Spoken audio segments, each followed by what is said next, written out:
This is the 21st season of Bass Talk Live. BTL is presented by Bass Cat Boats, Strike King Lures, Aftco, Pro Guide Batteries, Spro, Gamakatsu, The Bass Tank, Denali Rods, Beatdown Outdoors, and Sunline. BTL coming at you. Good morning, and welcome to another exciting edition of BTL Bass Talk Live, where we are going to talk about bass fishing. It is officially Bassmaster Classic week on Ray Roberts in Fort Worth, Texas. The second time that the Bassmaster Classic has been fought on the waters of Ray Roberts. 3-day total, a little over 50 pounds. Hank Cherry took the title 4 years ago now.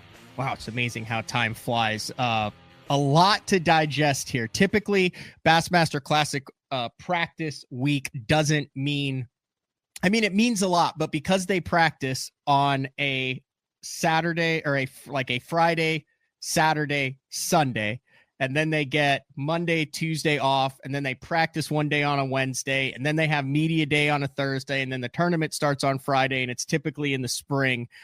It's a week. You know, their last full day, because their practice day, they have a media observer with them. They run through the takeoff. They have to be in at a specific time. If they're not, they get penalized in the event. I remember there was one that Casey Ashley fished where actually his clock was off like 10 minutes and he came in late and he had to sit in the penalty box because he was late coming in during his practice day. So there's all sorts of stuff rolling through their heads on this. And then you throw the weather that we've had across central Texas, really across all of the plain states with the wind. And I think this one is a complete wild card. You had cold weather, you have temperatures in the 80s, you have wind gusts over 50, and these 56 Bassmaster Classic qualifiers, I think, are all over the map. The guys that I've talked to, when it comes to confidence, when it comes to their practice, when it comes to whether the fish are moving, whether it's pre-spawn, whether it's spawn, whether it's a power fishing, whether it's an offshore minnow. There's one guy who has a bead on this. He is actually in Texas fishing right now. He is a regular guest on BTL, and that is none other than the esteemed writer Pete Robbins. And I think I'm 99% sure that we're going to be able to get this in audio wise. The picture looks great. Pete, can you hear me? I can hear you. Can you hear me? I can. No? Okay, yes, good. I can hear you clearly. A fair assessment going into this classic. You've covered these for the better part of the last 2 decades. And as far as I can remember, dating back to when I started covering them in 2007, I've never covered a more wild card week leading up to the biggest tournament in bass fishing. It's insane. And all I can say is I've been fishing here since Saturday. I went to a little private lake in Northeast Texas on Saturday. I'm here with my friend Scott Seekules fishing. He lives in a gated community with a lake that's a little less than 200 acres. Yesterday in the morning, the shad were blowing up everywhere, and Scott whacked them on a jerkbait in the morning. We're out today. We've been fishing for an hour and a half, and we have one bite. We haven't seen any shad activity. It's not markedly different than yesterday, but what that made me think is here today, gone tomorrow. I mean, things are going to change constantly during this tournament, and obviously the wind is going to be a big deal. Water temperature wise, it'll be slightly different, a bigger pond, a lot more wind that's going to whip up Ray Roberts. But what are we talking about? Are we going to see guys catching fish off of beds in this classic? Yes, I caught one off a bed right off Scott's dock yesterday. We saw some bedding fish at the lake we were on Saturday. So there are definitely going to be some bedding fish. I don't know, obviously the Drew Cooks and Drew Bentons of the world are better fishermen and better bed fishermen than I am. But that wind could make it hard to see them unless they're in protected places. I think they're going to be in various stages. We've caught fish that are loaded with eggs and fat. We've caught fish that are clearly on beds. We've caught a lot of males that are up super skinny right now without females joining them. So I think it's a very fluid situation. I know that you don't have the classic list in front of you. I would venture to say that you could probably name 50 of the 56 off of the top of your head. When you think of these changing conditions, when you think of a transitional period in the time of the year, when you put it on a fishery that a lot of the anglers have some experience on with the past classic, but then a whole group haven't, who comes to mind? Not necessarily who you think is going to win, but if you were to pick the top mentally tough anglers in this field, that these curveballs are not impacting them at all, who, in your opinion, is the mentally toughest in the classic field this year? I think, to me, the names that jump out are Greg Hackney, and partially that's because I'd like to see him win. I'd like to see him win with big string, and I think he's willing to go all in and finish 50th if he has to, which is a sign of strength, not weakness here. And I think the Johnston brothers, I mean, the fact that they work together and the fact that they're both exceptional fishermen in a variety of circumstances, I don't see them getting pushed around by anyone, certainly, and I see them adjusting pretty consistently. It is very interesting that Hackney is in this field. He actually was first man out based on the points, and then with Hamner in from the classic champ, Hackney is back in as the number 53 guy. Going into this, a lot of talk about the forward-facing sonar, the minnow playing. I know that there are a lot of big bass that have been caught this past winter from classic competitors pre-practicing on the minnow. Are we going to see a forward-facing sonar tournament, or will the trend continue in 2025 where power fishing dominates this classic, Pete? Well, it makes me a little sad that Jason Christie is not in it. We were talking about that last night. We would love to see someone win it on a Colorado blade spinnerbait. I mean, the minnow plays everywhere now. That's been proven from Okeechobee to wherever else. I'm sure it'll play on the Sabine this year. So a combination then is what you're thinking.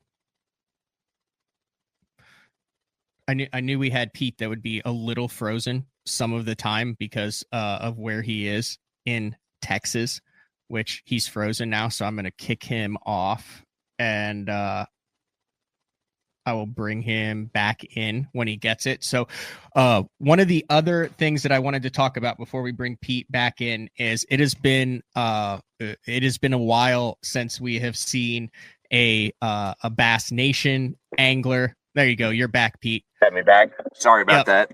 But I lost you at the minnow. I mean, the minnow is going to play in some respect. Obviously, there's a sizable contingent of people who hope that it's not won that way.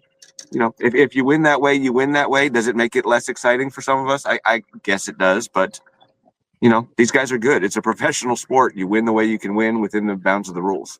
So what do you think with the wind, with the warming water? If you were a betting man, Pete, what percentage come from short string or not seeing, and what percentage come from are we going to see the classic winning fish before it bites the bait?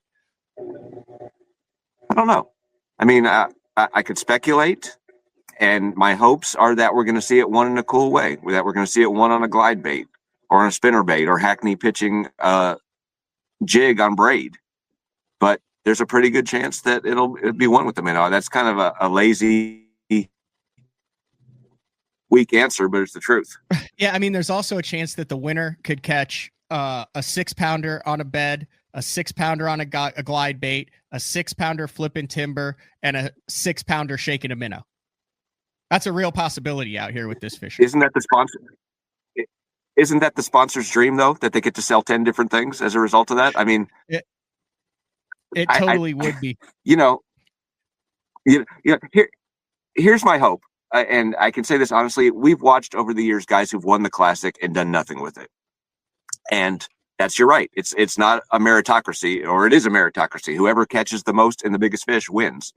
But I want to see someone win it who really appreciates it and makes the most of the opportunity to do something with it, whether commercially or for building their personal brand. I want to see someone who does a full Woo Daves and says, this is my moment in the limelight. I'm going to make myself immortal out of this thing. And whether that's making a product immortal or building your own personal brand, that's what I want. I talked to Carl last year at the Classic, and it was his second, and this will be his third. And he said to me, his biggest fear in making his first Classic was that he would get there and it wouldn't live up to what he thought it would be, and that it just would be another tournament. And he said it exceeded his expectations. I want, Carl could very well win it. I want to see someone like that who's really going to enjoy the moment and make the most of it and do something. We're at a crossroads in the sport where a lot of people seem unhappy. It's the social media era. It's the minnow era. People are unhappy about various things. I want to see someone who makes this a great time for the sport and a moment that we can look back on and remember him winning. That's deep. That's deep, Pete. I tried. You've mentioned we've mentioned some young guys. We've mentioned some older guys. The field is treading to young. You do mention you've got the Greg Hackneys in here, Jacob Perazniks, Matt Aries, John Cox, Brandon Lesters, Scott Martins. He's in because of a win at Okeechobee to kick the Opens off last year. But you also have a lot of young anglers in here, the Easton Fothergills, the JT Tompkins, the Trey McKinneys, Robert G's, the list goes on and on. Age-wise, does this favor, with what we've seen this past week, a young 20-something or a KG Wiley veteran who's fishing in his 10th Classic? It used to be you'd go to a Classic 20 years ago and there were 10 or 15 guys who were out of it before it even started. And I think that number has fallen to 2 or maybe 3 guys who are just in over their heads at this point. You talk about the young guys, the Trey McKinneys. He's clearly proven he can win in Texas. You talk about Hackney. He's clearly proven he can win in Texas. I kind of think there's that mid-range guy we're forgetting. Guys who are not in their 20s, but in their 30s. I guess Patrick Walters is almost 30, right? Yeah, he's definitely in his 30s. I think of a Patrick Walters, or I think of a Jordan Lee. I mean, I wrote a story for Bassmaster this week. Jordan Lee left Bass. He was the young phenom. He came back and he was like the returning veteran, and he's 33, 34 years old. I mean, who's going to say that he's not going to win? Yeah, that would be. We have so much talent in this field. Yeah, I mean, third, you elevate yourself into the next class, right? Because there are a number of guys now who have 2, including Hank Cherry, who won here last time and won't be fishing now, right? Mm-hmm. And there's only 2 guys with 4. There's no one else with 3. If Jordan Lee wins here, and he's won a Texas Classic before, obviously he elevates himself into that next level, punches his ticket into the Hall of Fame at some point. Let's talk local favorites. Lee Livesey, not exceptionally close to that, but a Texas angler. The 2 that obviously stand out to me are Ben Milliken, also not incredibly close to that, but a lot of experience there. And then Chris Zaldain, who had a strong year last year to make this Classic. I've talked to Chris personally. I know that he's putting, for lack of a better term, all his eggs in this basket. Right. Local-wise, Texas angler-wise, who sticks out to you, and do they have a more distinct advantage now that guys have not been able to run around this thing during practice and really check everything? I think probably that helps Chris in particular, who has clearly spent probably the most time in the past 2 years on the lake. I talked to Milliken this week, and he said he'd only spent a total of 2 days on Ray Roberts prior to this official practice. And he said anyone who sleeps on Lee Livesey is foolish. He said Livesey has quietly won just about everything there is to win on Ray Roberts over the years. I didn't go back and check those records. Obviously, Lee can catch him in Texas. Lee can catch him anywhere. All 3 of those guys can catch him anywhere. What I wonder about Zaldain is he seems pretty resilient psychologically, but he's got a lot going on this week between the crawfish boil, between all the hometown attention, and it'll be a test of, Chris has had a fantastic career.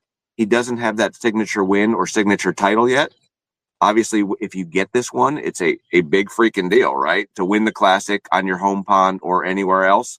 But he's going to be juggling a lot of different balls this week and trying to figure things out. He's a veteran of Classics, so I don't think he's going to be fazed by the pressure. But with so many good fishermen in this tournament, everyone has to have everything go right. They have to have all their ducks in a row lined up, ready to go. And, someone catching a 10-pounder when you catch a bunch of 4s and 5s hurts your chances of winning. And it's a tournament, as we know, where winning is the only thing that really matters. You mentioned the winning. There's 2 anglers in this field that I have circled that I feel like have a lot of pressure on them. Some of it they've put on themselves.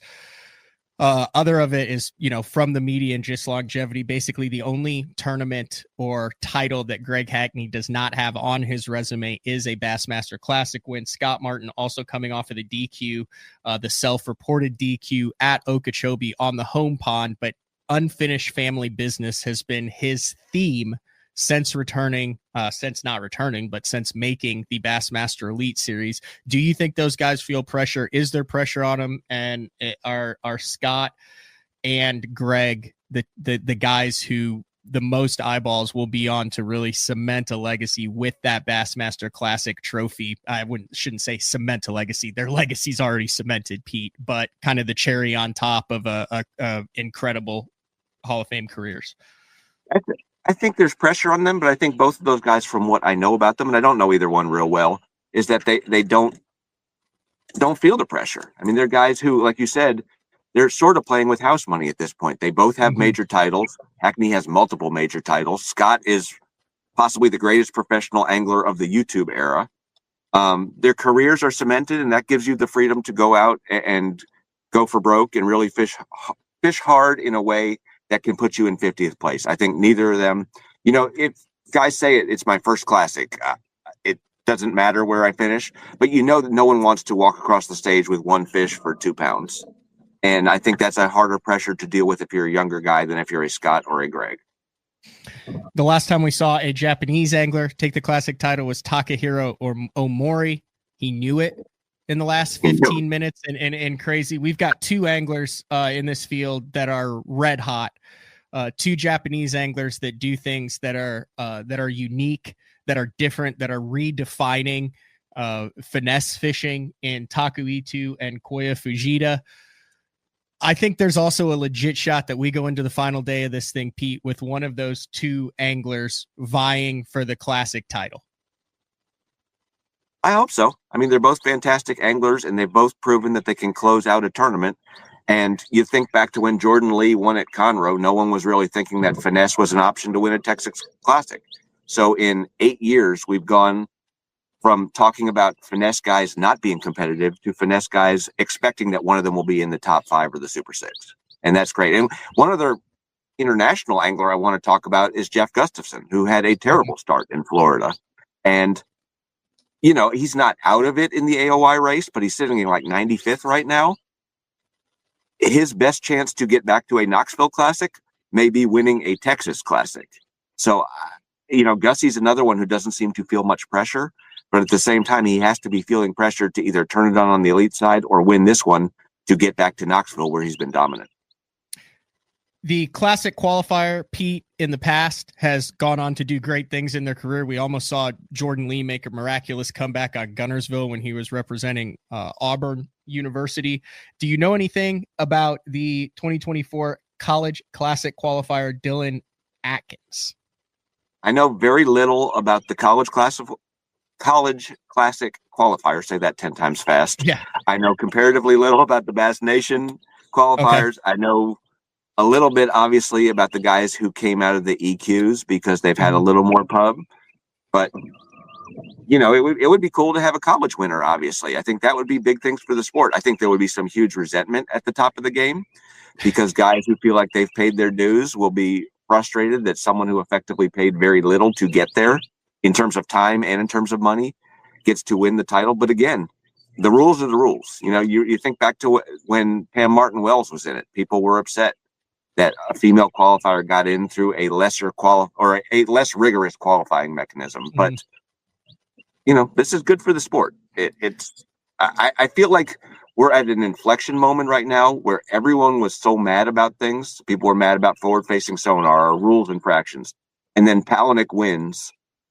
And unless you're the guy who came in second or third, it's hard to be mad about that. And even the guys who came in second and third were pretty happy because they all seemed to have a great time together. We need a really feel-good moment, however that's defined, and we need someone who recognizes what it means to win a classic. It is interesting. There are a lot of big names. You mentioned Palaniuk, and you also mentioned Jason Christie. There are a lot of perennial classic qualifiers and winners who did not make this field. But I think a lot of that talent was replaced with the talent that came through the Bassmaster Opens with the 9 qualifiers last year. You have Scott Martin, Kyle Austin, Bobby Bakewell, Jeremiah Kindy, Josh Butler, Easton Fothergill, Jay Shakurat, and Cody Stahl. And sometimes you see a local who wins an event, gets in the Classic, and it's the highlight. But the vast majority of those qualifiers, I don't think they're just happy to be here, Pete. I don't think Kyle Austin, I don't think Josh Butler, I don't think Easton Fothergill, Cody Stahl, Bobby Bay. I think those guys came here tasting blood in the water. They've been there, they've done it. Josh Butler is a veteran, Easton Fothergill, a prodigy. This tournament, to me, Pete, plays right into the hands of Kyle Austin. He's a guide on Santee Cooper. He's not scared of timber. He's not scared of running lanes. He's not scared of catching big fish. He's not scared of catching big fish from timber during transitional periods in big waves. I think he's on a free roll here. I think Kyle Austin could be very dangerous in this event. I hope so. I'd love to see someone like that win, as long as they recognize what it means to win a Classic. Sorry, the bilge pump's going off. Apparently I ate a little too much Texas barbecue. Yeah, speaking of another Kyle Patrick, like, yep. I know I'm kind of changing the topic there. Kyle is my boy. I don't think anyone dislikes ADHD Kyle. You've got a man crush on Kyle Patrick. Kyle is awesome because Kyle he appreciates every moment that he's out there. He can't imagine doing anything else, and that's what I want. I mean, Jeremiah Kindy's been around for a long time. I don't think anyone's putting him on their fantasy team necessarily, but you shouldn't be surprised if he wins. Bobby Bakewell, when I was on your show talking about the best scopers out there, and Little Alton and Jody White talked about Bobby Bakewell, the people who are in the know that you don't get to the Classic in this day and age by luck. You have to really accomplish something over a period of time, and that's why we can expect guys who have 0.01 fantasy percentage ownership to still win. All right, I'm going to let you get back to fishing. I know your partner's up there slinging away, and I can see you. You're getting kind of twitchy there, Pete, so I'll let you get back to casting. You don't get very many days on a private pond with no wind in Texas during pre-spawn, so I appreciate you taking time out to do this. You have to thank my friend Scott, who pulled himself off of his favorite bank because the sun was at the wrong angle, and we knew we were going to have conversation with people on the bank. You got Scott out in the middle scoping, and I feel like you guys don't want to be doing that. Scott's getting his scope put on this week, so I really took him out of the game. Yeah, you're fishing blind out there. Just a couple more questions, and I'll let you get back to fishing, Pete. Take your time. All right. Your winning bait this week. We'll just do a couple rapid fire questions. What is the predominant winning bait of the Bassmaster Classic?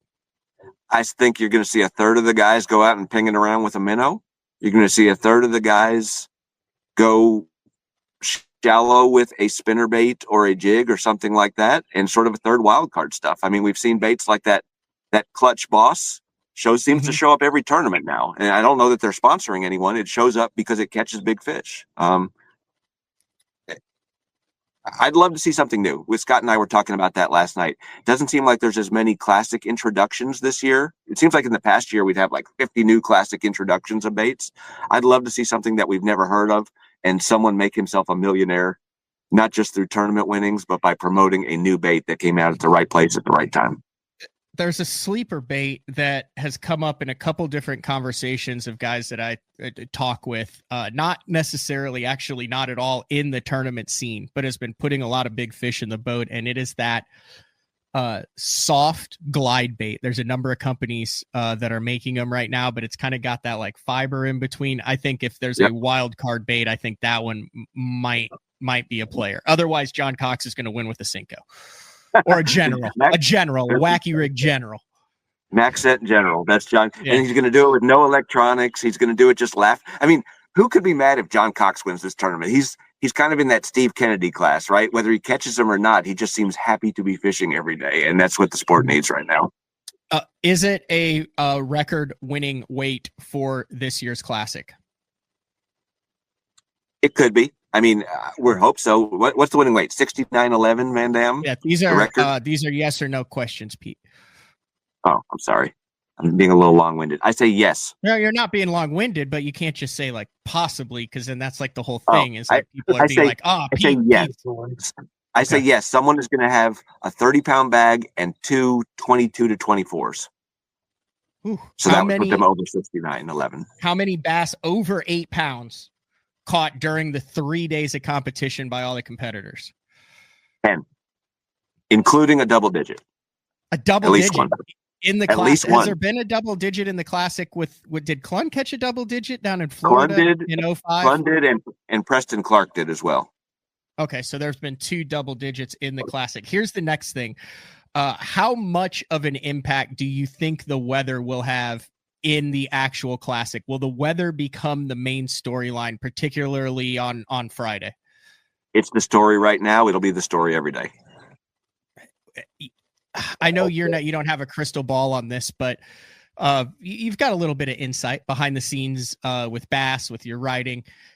Is there a contingency plan? Are they sending them out? They sent them out on the dust storm. Bro, they didn't send them out. All the anglers chose to go out on the dust storm. Obviously, I don't feel like a Monday postponement is an option with everything that goes on around the classic. Is there a chance this is a 2-day classic, or do they say, hey, these are the top 56 guys in the world. You've had 3 days to figure this out. Be safe. You know how to handle your boats. And it turns into an episode of Deadliest Catch on the Bering Sea. It comes down to safety. I trust that Lisa and Chris and Hank will make the right decision. If it's uncomfortably dangerous out there, that they will not send guys. I don't know anything off the record or on the record. I hope they have a contingency plan. I don't really know how Ray Roberts lays out, whether there's an open area that you can launch or whether there's some more protected areas you can launch.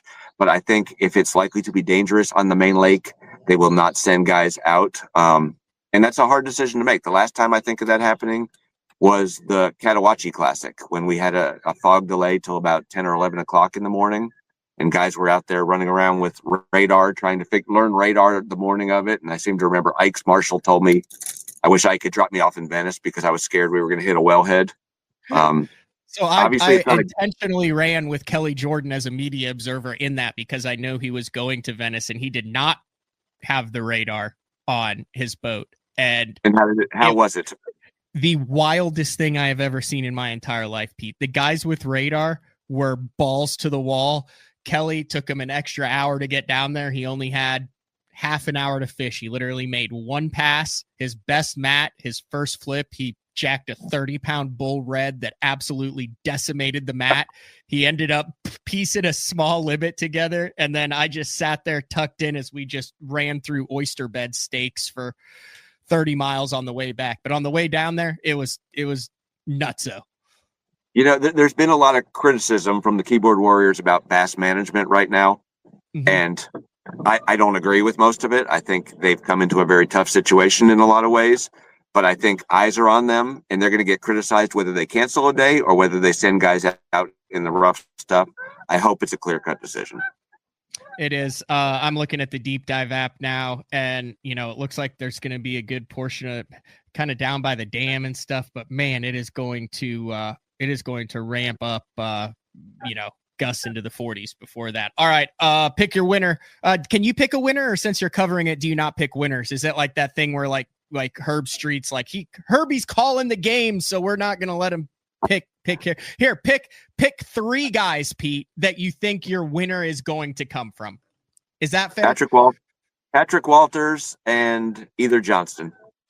Because, it's such a hard tournament to pick because a guy who's right off the winning pattern can finish 50th, but those guys are two or three of those guys will be in it certainly on the third day and possibly in the Super 6.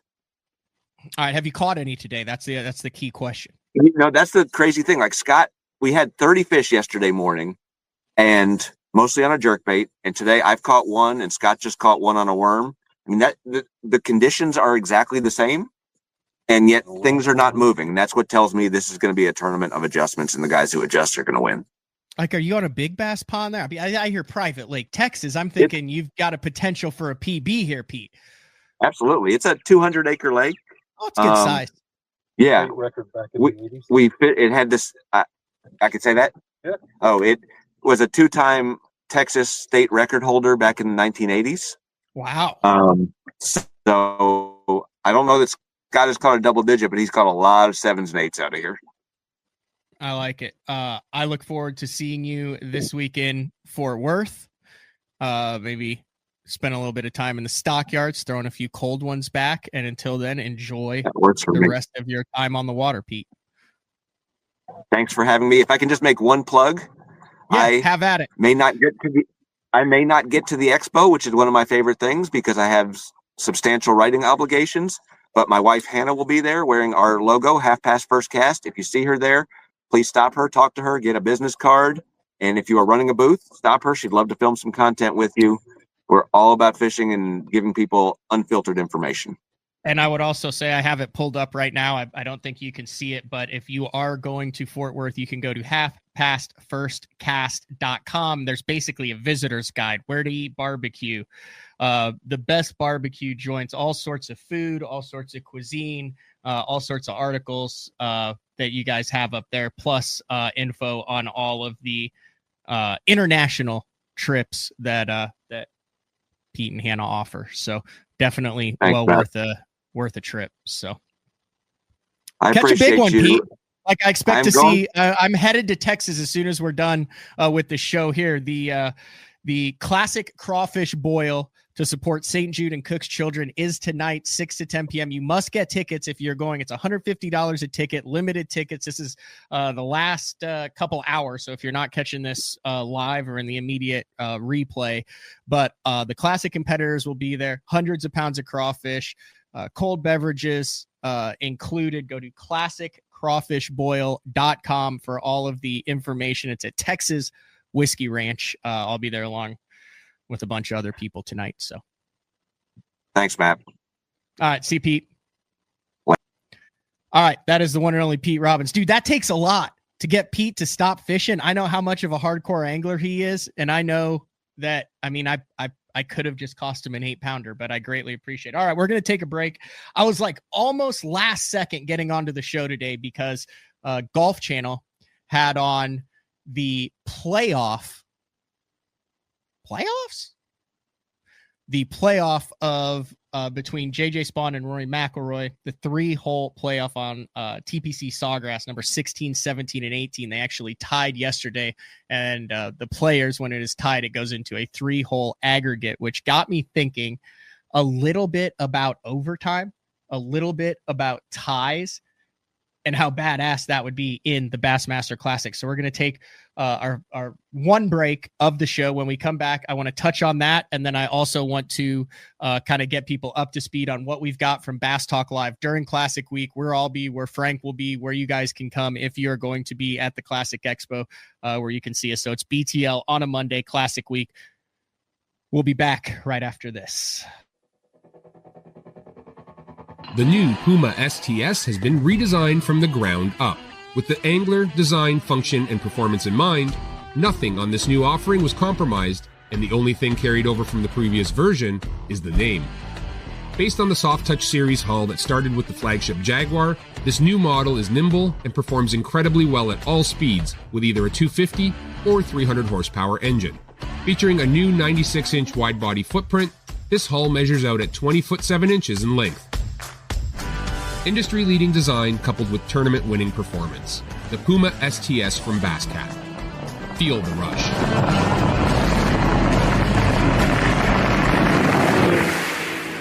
This is Gamakatsu's new Nano Alpha line of hooks. If it looks familiar, that's because they are. It's the same shapes and sizes in the round bend and the EWG and in the new Horizon head that you know and love from Gamakatsu, but there are a couple new features with this Nano Alpha, which is this little green label that you see on the packaging. First off, 2 times faster hook penetration. That's because of the Nano Alpha smooth coating on it, and also it is 4 times more corrosion resistant. Check it out, Nano Alpha. I've been using Sunline Shooter for the majority of my career. Millions of dollars made, lots of bass caught, and the gnarly, gnarly stuff. If you need a abrasion resistant, tough fishing line for the really, really mean stuff, Sunline Shooter is for you.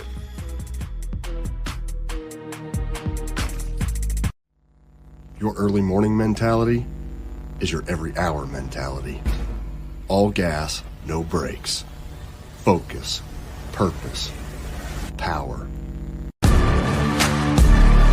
Destined for the water, but confident everywhere else.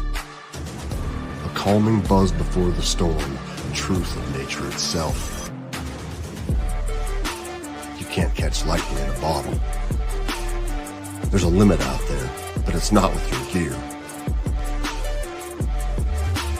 Unrelenting power delivery. Unparalleled weight savings. Keeping you on the water, whether you run a 9.9 or outscoping your best 5. In this rare air, there's power in the silence. It's a mindset, thinking only of the things that matter and freeing your mind from the things that you trust. Beatdown is efficient. Rock solid. 100% American made. This thing is super tough. I mean, this thing is not going anywhere. I've ran the Beatdown double stack from Florida all the way up to New York. And the one thing that I know is when I get to my fishing destination, I never have to worry about issues with my graph mount. Your options are endless with these mounts, but they're steady, they're solid. These are the most reliable mounts on the market, and you can't go wrong with the Beatdown.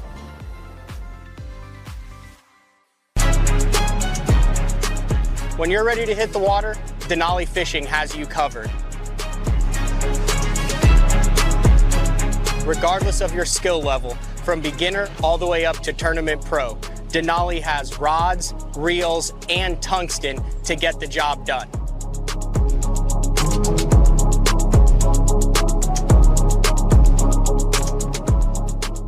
Check them out at denalifishing.com. All right, welcome back. Big shout out to Pete Robbins. I'll have to get him back in studio. I love when he's a guest, full of stories and adventures. He's an adventure guy. You can go to like Guam and stuff to catch fish, all sorts of wild places.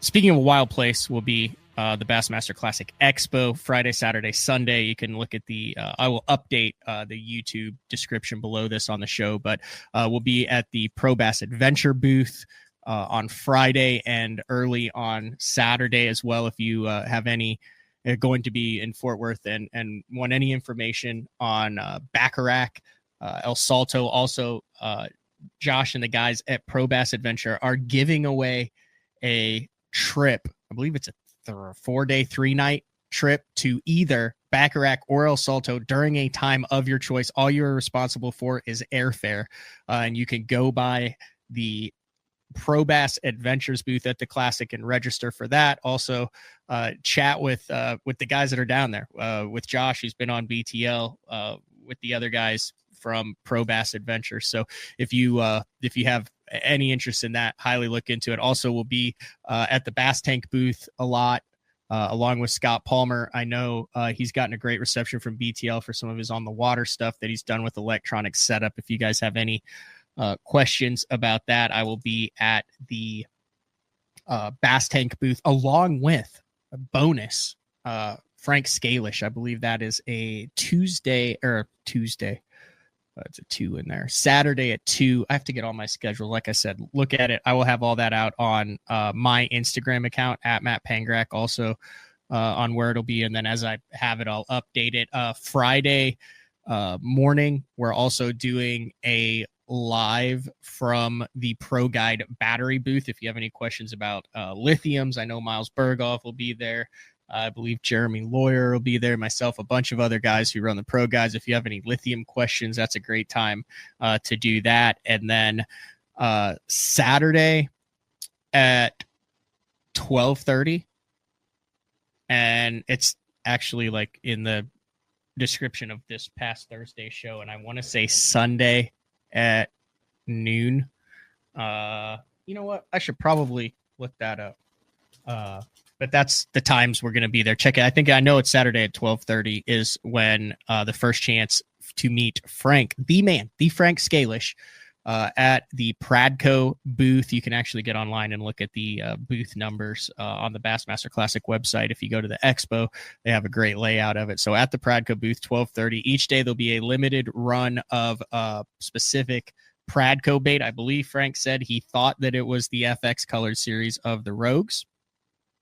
that if you are in line there early and can get your hands on one of those, meet and greet with Frank, and then also Sunday. And then I will also be at the AFCO Denali Spro Gamakatsu booth the rest of the intermediate time in between then. Also Beat Down Outdoors. I'm not sure if Power Breaks is going to be there. If Power Breaks is going to be there, that'd be worth a stop as well. So like I said, stay tuned for that. I did mention I want to talk about overtime. There's part of me like it's kind of a pain in the butt for the media and the way things go. And we talked about like moving this thing into Monday, depending on the weather on Friday, which like I said, I don't think that's an option. I don't know, but we have not had a classic tie, I believe. And I was watching that. I got really into the Players Championship there with Rory trying to get number 2 with that iconic 17th green on the TPC. And today they had a 3-hole playoff. So like everyone came just to watch Rory and JJ Spawn. You got a guy who's won 29, 30 times now on tour versus JJ Spawn, who like worked his way up through the amateur ranks. Really didn't get serious with it till later in life. And it wasn't close. I got to watch it until I don't want to give anything away if anyone has it recorded, but dude, that would be so wild to have a fish off. We've seen it in the TTBC before. I believe Keith Combs is the one who caught the 2-pounder. It was the first legal fish, wins. And then that's when Ike sawed off the rod over the gunnel, gave her the old heave ho into the pond. But I wonder, I don't know what the Bassmaster Classic fish off in case of a tie would be. I know it goes down to and I also don't know, do the tiebreakers change in the Classic? So like, let's say 2 guys tied, does it go to like big fish then? I feel like in the Classic, it should be like the NHL playoffs, where if you are tied on pounds and ounces, it shouldn't be like big string or big fish as a tiebreaker. It should be head back to Ray Roberts on a Monday morning and have 2 guys fish. And I also don't think a first fish thing, because you have to give each guy a chance. I think a 3-hour live streamed fish off for the Bassmaster Classic title is the way to go. I know they have rules in place. I'm not sure what they are, but we've had several in the Opens. I don't think there's never been a tie in Elite Series history, which is crazy. You would think of all this, we've had 1-ounce wins, 2-ounce wins, 3-ounce wins. I believe like Rojas over Swindle was a 1-ounce win. John Cruz over Ski. Like there's been a number of 1- and 2-ounce wins, but I would love to see a tie, selfishly, on that. All right, I'm headed to Fort Worth. Like I said, the Classic Crawfish Boil is tonight. You can still get tickets. Classic Crawfish Boil. All proceeds go to St. Jude and Cook's Children. Classic qualifiers will be there. I know there's hundreds of pounds of crawfish. Texas Whiskey Ranch. Check it out on classiccrawfishboil.com. Tomorrow, since I'm going down there, no show. We do have episode 3, a really good episode of Best on Tour this week with Dave Rush.